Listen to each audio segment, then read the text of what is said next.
በስመ አብ ወወልድ ወመንፈስ ቅዱስ አሐዱ አምላክ አሚን። ሰላም እግዚአብሔር ምስ ኩላትኩም ይኹን ፍትዋት ስድራቤት።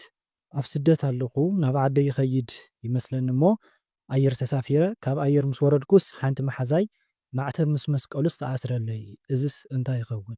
እግዚአብሔር ኣምላኽ ናብ ዓድኺ ከም ዘብቅዓኪ እሞ ከዓ እታ በታ መሓዛኺ ዝተመሰለት ምናልባት እውን ንሳ እታ መሓዛኺ እውን ክትኸውን ትኽእል እግዚአብሔር ኣምላክ ኣብኣ ሓዲሩ ወላዲተ ኣምላክ ኣብኣ ሓዲራ ከምኡ እውን በታ መሓዛኺ ዝተመሰለት ዓባይ እንድሕር ደኣ ኮይና እታ መሓዛኺ ወይ ማእኸለይቲ ዝወለደት እንድሕር ደኣ ኮይና ሰማይት ኣሚን ድንግል ማርያም ወላዲተ ኣምላክ እያ።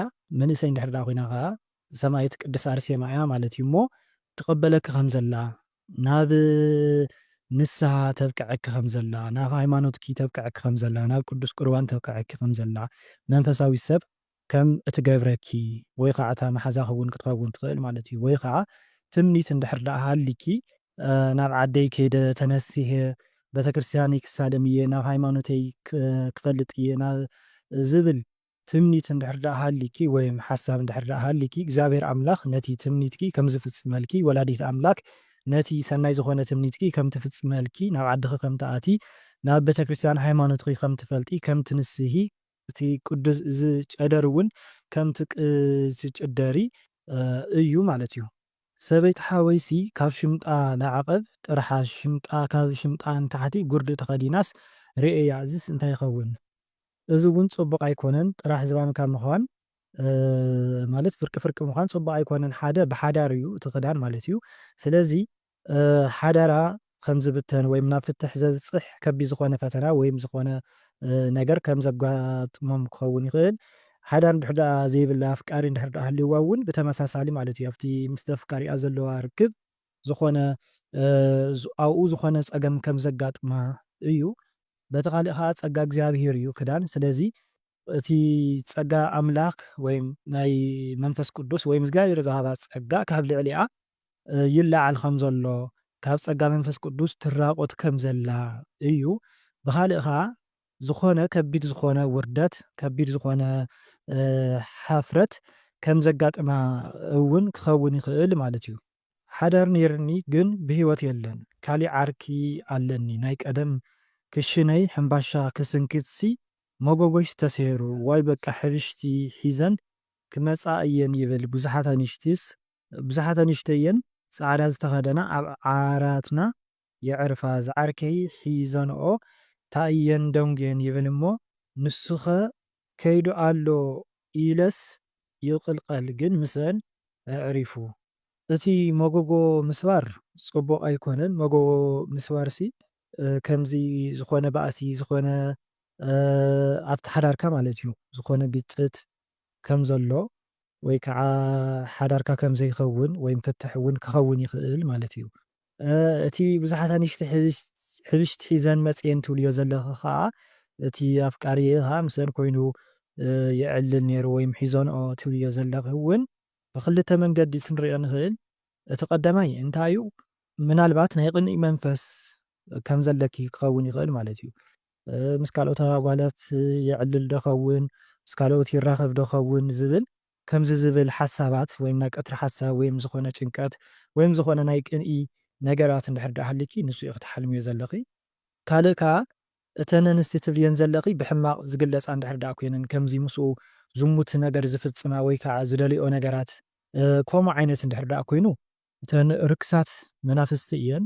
ናይ ራሂሎ መንፈስ ሻንቂጥ ኣይነጥላ ዝበሃላ ርክሳት መናፍስቲ ወይም ዛርቲ ዝበሃላ ማለት እዩ። ደቂ ሕድርትና ዝበሃላ እዘን ከምዚ ዝበላ ርኩሳት መናፍስቲ እየን ሒዘንኦ ዘለዋ ማለት እዩ። ነቲ በዓል ገዛኺ ወይም ነቲ ኣፍቃሪኺ መታን ምሳኺ ሓዳር ንኸይገብር ቁም ነገር ንኸይኸውን ናትና ሰብኣይና እዩ ኢለን ስለ ዝሓስባ ማለት እዩ። ስቑኢልካ ከምቲ ናይ ዝሙት ዓይነት እንድሕር ደኣ ዘይኮነ እቲ ኣተሓሕዘአን ከዓ ቅድሳት ኣንስቲ እየን ማለት እዩ እና ሓዳር ንክገብር ሓዳር ንክሕዝ ይምዕድኦ ከም ዘለዋ ይመኽርኦ ከም ዘለዋ ብዝተፈላለየ ግድን ተገሊፀን ዘይኮነሲ ብሰብ እንተሓደረ እግዚኣብሄር ብሓደ ነው ካልእን ይዛረብ እዩ። ብሕልሚ ይዛረብ ብሰባት ብማንም ሓጢአተኛ ኢልና ናሓስቦም ሰባት ዋላ እውን ማለት እዩ ብከምኡ ይዛረብ ብብዙሕ ነገር ይዛረብ እዩ ማለት እዩ እሞ ከምኡ እናበላ ይመክሮ ከም ዘለዋ ንክፀንዕ ኣብ ሓዳሩ ንክዕርፍ ሓደ ሒዙ ንክፀንዕ ከምዚ ይመክሮኦ ከም ዘለዋ ማለት እዩ እና ናባኺ ዘይምምፅኡ ከዓ ገና ስለ ዝኾነ እቲ ሓዳር ትገብርሉ ሰዓት ገና ስለ ዝኾነ ክኸውን ይኽእል ማለት እዩ። ሰበይቲ እንቋቁሖ ክትበካስ እንታይ እዩ እንቋቁሖ ውሕድ እንቋቁሖ ዝተወሰነ እንቋቁሖ እንድሕር ዳ ኮይኑ ወላዲተ ኣምላክ ቅድስተ ቅዱሳን ድንግል ማርያም ውላድ ትበኪ ከም ዘላ እዩ። ብካልእ ከዓ ብዙሕ እንቋቁሖ እንድሕር ዳ ኮይኑ ብክልተ ይክታሕዝ እውን ቀዳማይ ዝኾነ ህውከት ወይም ርኩሳት መናፍስቲ እዮም ይበሃሉ ብዙሓት እንቋቁሖ ማለት እዩ ብርኩስ መንፈስ እዩ ዝፍታሕ። ካልእ ከዓ ብዙሕ እንቋቁሖ ክትበሃው ከለካ ሽሻይ እውን ይበሃል ማለት እዩ እና ከከም ናይቲ ሰብ ሕልሚ እዩ ዝኸይድ። ኣነ ስደት እየ ዘለኹ ናብ ዓደይ ኣትየ ይመስለኒ እሞ ሓድሽ ጫማሲ ተስኢነስ ክልተ ኣብ ኢደይ ሒዘዮ ሓደ ሰብኣይ ሃቢ ኢልንሲ ኣበዮ ላጎየኹሲ ደድሕረይ ላመፀታ እዩዚ ጫማ ብሕልምኻ ሓደ ሓዳር እዩ ወይም ኣፍቃሪ ማለት እዩ። እቲ ካልኣይ ከዓ ጫማ ወንጌል እዩ። ሓዳር ድሕር ዳ ሃሊክ ከዓ ሓዳርኪ ክወስድ ሓዳርኪ ክብትን ሓዳርኪ ከፍርስ ዝበለ ወይም ዝሓሰበ ርኩስ መንፈስ ከም ዘሎ ኣብ ሓዳርኪ ፈተና ይኮነኪ ከም ዘሎ ምናልባት ሓዳር እንድሕር ዳ ሃሊኪ ማለት እዩ። ኣፍቃሪ እንድሕር ዳ ሃሊኪ ገና ሓዳር እንድሕር ዳ ዘይኣተኺ ከዓ ነቲ ኣፍቃሪኺ ካባኺ ንኸርሕቆ ወይም ካባኺ ንኸግልሎ ዝፍትን ርኩስ መንፈስ ከም ዘሎ እዩ ማለት እዩ። እግዚኣብሔር ኣምላኽ ስለ ዝሕግዘክ ዘሎ ሓዳርኪ ጠቕሊሉ ክፍተን ከም ዘይከኣለ ወይ ከዓ ኣፍቃሪ እንድሕር ዳ ሃሊኪ ከዓ እቲ ይርክኹም ጠቕሊልኩም ክተቋርፅዎ ከም ዘይከኣልኩም ዋላ እውን ፈተና ግድን እንተኾነ ነቲ ፈተናታት እንዳሓለፍኩም ሓቢርኩም ከም ዘለኹም ምስቲ ኣፍቃሪኺ ወይ ምስቲ በዓል ገዛኺ ማለት እዩ። ኣብ በሪኽ ደይበስ ኣብ ክሳደይስ ገጅፍ ማዕተብ ገይረስ ግጅፍ ዝበለ ርእየ እንታይ ይኸውን ከምዚ ኣዴታት ዝገብርኦ ዓብይ ዝኾነ እምነት ትውስኺ ከም ዘለኺ ዓብይ ዝኾነ ፀጋ ይባሃወኪ ከም ዘሎ ዓብይ ዝኾነ ቃል ኪዳን ወይም ፅቡቕ ዝኾነ ሓዳር ከምኡ እውን ውሉድ እውን ይበሃል ኣብ ሓዳር እንድሕር ዳ ተደሪግኪ ወይም ሓዳር እንድሕር ዳ ሃሊኪ ማለት እዩ እሞ በዚታት እዩ ዝፍታሕ። ኣብ ግዜ ፆም ስጋ ምብላዕ እንታይ እዩ? ሓደ ስጋ ምብላዕ ኣብ ግዜ ፆም ብሕልምኻ ማለት እዩ ሓሜት እዩ። ስጋ ሰብ ትበልዕ ከም ዘለኻ እዩ።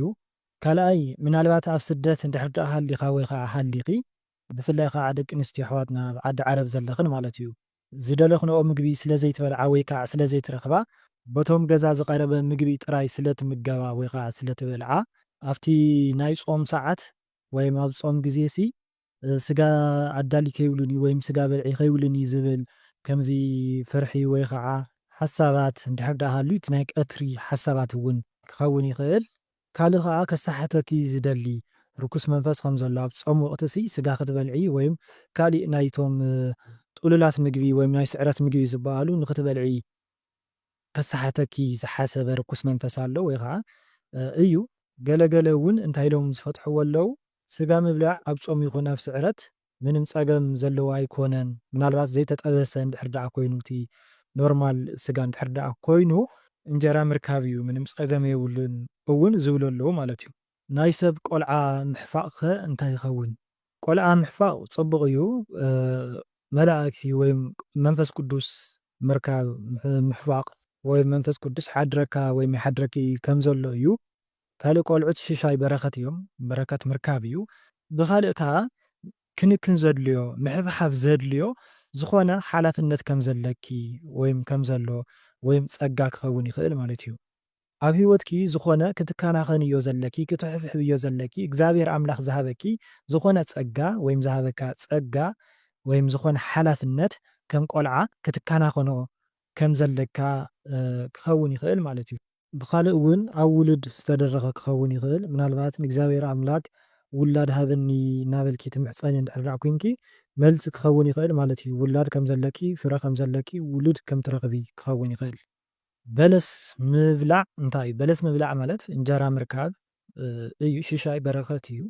ሓደ ዝፈልጦ ሰብሲ ምስ ዓርኩ ርእዮም ጭሕሞም ተላፅዩ እቲ ዝፈልጦ ወዲ ከዓስ ኣብ ኮፍ መበሊ ኮፍ ኢሉሲ ንዓይስ እንዳረኣየኒስ ይስሕቕ ነይሩ መሊሱ ከዓስ እንታይ ምዃኑ ዘይፈለጥክዎሲ ብድሕሪኡ ኮይኑስ ጎኑ ይትንክፎ እሞ ኪርኪር ኢሉሲ ከብሽቐኒ ድዩ ርእዮ እዚስ እንታይ እዩ? እዚ ቀዳማይ እንታይ እዩ? ምስቲ ሰብ ጽቡቕ ዝኾነ ርክብ እንድሕር ሃልይኪ ማለተይ መንፈሳዊ ምሕዝነት ክኸውን ይኽእል። መንፈሳዊ ጥራይ ዘይኮነሲ ዝመኽረኪ፣ ዝምዕደኪ፣ ዝግስጸኪ ቁም ነገረኛ ሰብ ንኽትኾኒ ዝሕግዘኪ ዓይነት ሰብ እንድሕር ደኣ ኮይኑ እቲ ርኩስ መንፈስ መታን ካብኡ ንኸርሕቐኪ ወይም ንኽትርሕቒ ዘርእየኪ ዘሎ ሕልሚ ክኸውን ይኽእል እዩ ቀዳማይ። እቲ ካልኣይ ከዓ ጭሕሚ ማለት ጸጋ መንፈስ ቅዱስ ጸጋ እግዚኣብሔር እዩ። ስለዚ እቲ ጭሕሞም ምልጻዩ ካብ ጸጋ መንፈስ ቅዱስ ርሒቖም ኣብ ውሽጢ ርክሰት ወይ ኣብ ኃጢኣት ኮይኖም ማለት እዩ። መንፈስ ቅዱስ ክርሕቐካ ከሎ ርኩስ መንፈስ ስለ ዝቐርበካ ማለት እዩ። እና እቲ ንዓኺ ዝስሕቕኺ ዝቕልድኺ ዘለዉ ከዓ በቃ የብሽቑ ከም ዘለዉ ኣብቲ ጋህዲ ህይወት እውን ማለት እዩ ይሓምዩኺ ከም ዘለዉ ኣባኺ ጽቡቕ ዝኾነ ርድኢት ከም ዘይብሎም እዩ ወይ ከዓ ከም ዘይብሉ እቲ ሰብ ንሱ ማለት እዩ። ካልእ እውን እንታይ ክኸውን ይኽእል? ርኩስ መንፈስ ንዓኺ ዝፍትነኪ ርኩስ መንፈስ ማለት እዩ ኣብ ህይወትኪ ዘሎ ክኸውን ይኽእል። ዲያብሎስ ሰይጣን በቲ ሰብ ንሱ ተመሲሉ ግድን እቲ ሰብ ንሱ ስለ ዝጸልአኪ ማለት ዘይኮነሲ ስቕ ኢሉ ናቱ መልክዕ ሒዙ መፅኡ ምናልባት እቲ ወዲ ኣብ ሓጢኣት ስለ ዘሎ ክኸውን ይኽእል ወይ ከዓ ከምቲ ዝበልክኺ ጽቡቕ ሰብ መንፈሳዊ እንድሕር ደኣ ኮይኑ ከዓ መታን ንኽትጸልዮ ኢሉ ክኸውን ይኽእል። ብዝተፈላለየ መልክዕ ናቱ እንትን ሒዙ እቲ መልክዕ ሒዙ ኣባኺ ዘሎ ርኩስ መንፈስ የዝለክ ዘለኹ ካብ ቤተሰብ ዝመፀ ክኸውን ይኽእል። ብዝተፈላለየ መልክዕ ዝፍትነኪ ርኩስ መንፈስ ማለት እዩ። ይቕልደልኪ ከም ዘሎ ይጫወተልኪ ከም ዘሎ ኣብ ህይወትኪ ተቐሚጡ ከም ዘሎ ኣብቲ ዕድልኪ ኣብቲ ኩሉ ናይ ህይወትኪ መንገዲ ብሕልምኻ መፍትሕ ናይ ገዛኻ ምስኣን ማለተይ ናብ ገዛይ ይኸይድ ይመስለን እሞ መፍትሕስ ይጠፍኣኒ ካብኡ ኣፍ ደገስ ክልተ ኣኽላባት ይረክብ እሞ እቲ ሓደ ይመላጥጠኒ ካብኡ ኣነ ማይ ይደፍኣሉ ይመስለኒ እሞ ምንም ኣይመስሎን ካብኡ ሓንቲ መሓዛይ ትመጽእ እሞ እንታይ እዩ እዚ ፍርቂ ነብሱ ሰብ ይመስል ይብላ እሞ ዘይትምልሰለይ ካብኡ ንዓኣ ወዲ ሓውባኣ ዘይረኣኽዎ ብድሕረ ይመጽእ እሞ ኣነ ኸዓስ ብድንጋጸስ በስመ ኣብ ናበልኩስ ተበራቢረ። እቲ ገዛ ማለት ልቦና እዩ ብሓደ ገጽ ማለት እዩ።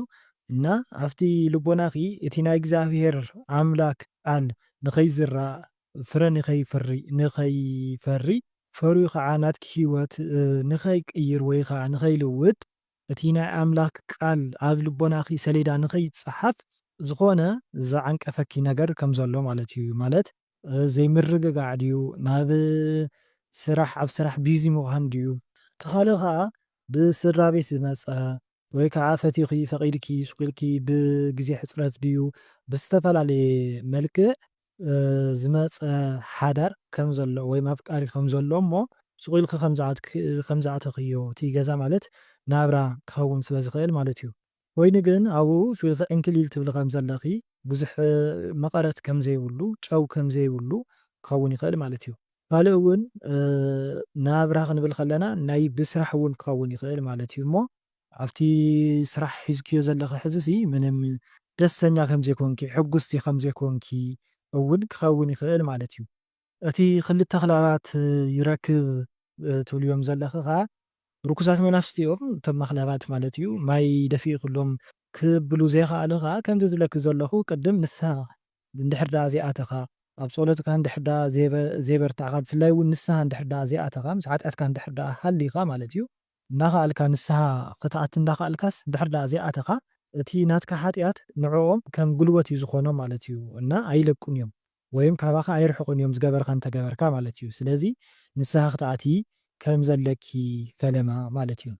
እታ መሓዛኺ ዘይትምልሰልኪ ዘላ ከዓ ንሳኻ ዓቕሚ ከም ዘይብላ ንሳ እውን ትሕዝቲ ከም ዝኾነት ናይ ርኩሳት መናፍስቲ መፃወቲት ከም ዝኾነት ኣብ ንስሓን ኣብ መንፈሳዊ ህይወትን ከም ዘየላ ክኸውን ይኽእል።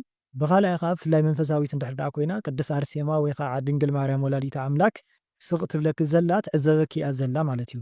እቲ ወዲ ዘብለኪ ዘሎ ዘደንግፀኪ ዘሎ ከዓ እቲ ወዲ ዘይኮነሲ በቃ እቲ ሰይጣን ርኩስ መንፈስ በቲ ወዲ ተመሲሉ የደንግፀኪ የሰንብደኪ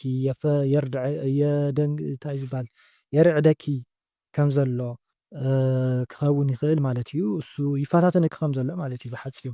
ብጣዕሚ ዝፈትዋ ዘኽብራ ዓባይ ሓፍተይሲ ብሕልመይ ናመፀት ብሽመይ እናፀወዐትሲ ቅርሺ ሃብኒ ትብለኒ እሞ ካው ኣነ ክዳውንቲ ተሓፂቡ ዝተዘርግሐ ነይሩሲ ናብ ሮድኩስ ይዓፅፍ ነይረ ካብኡ ከምኡ ምስ በለትንስ ዋይ ሓፍተይ ኢለሲ ኣብ ሰብ 150 ቅርሽስ ኣለኒ እሞ ምስ ሃበትንስ ክበክእ እየ ይብላ ይመስለኒ ሓደ እዚ እንታይ እዩ እቲ ቅርሺ ሓሳብ እዩ ስለዚ ሓሳብ ሃብኒ ሓሳብ ኪስ ኣካፍልኒ ወይ ምኽሪ ተግሳፅ ትደሊ ከም ዘላ ካባኺ ክኸውን ይኽእል ምናልባት ኣብ ጭንቀት ትህሉ ወይም ኣብ ዝኾነ ፈተና ትህሉ እሞ እስኪ ምኽሪ ክለግስለይ ትብለኪ ከም ዘላ እዩ ብኻልኣይ ገፅ ከዓ ውሉድ እዩ ቅርሺ ማለት እዩ እና ሓደ ንዓኺ ዝትረአየኪ ዘላ ወይም ንዓኺ ትልምነክ ዘላ ውሉድ እንድሕር ዳ ዘይብላ እታ ሰብ እዚኣ ማለት እዩ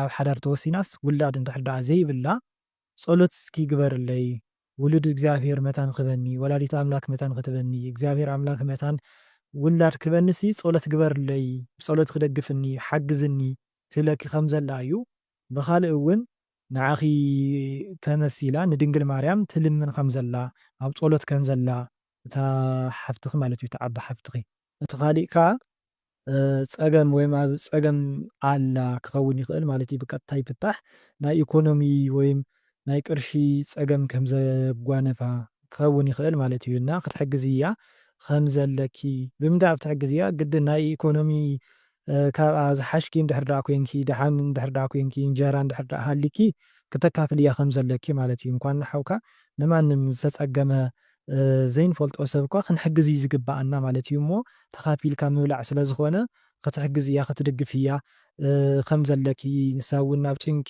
ከም ዘላ እዩ ቅርሺ እንድሕር ዳ ዘይብልኪ ብጸሎት ክትድግፍ እያ እግዚኣብሔር ኣምላክ ነቲ መፂዎም ዘሎ ፈተና ንኸሕልፈሎም ብጸሎት ንኽትሓትላ ብጸሎት ንኽትሕግዝ እያ ንኽትድግፍ እያ እውን ክኸውን ይኽእል ማለት እዩ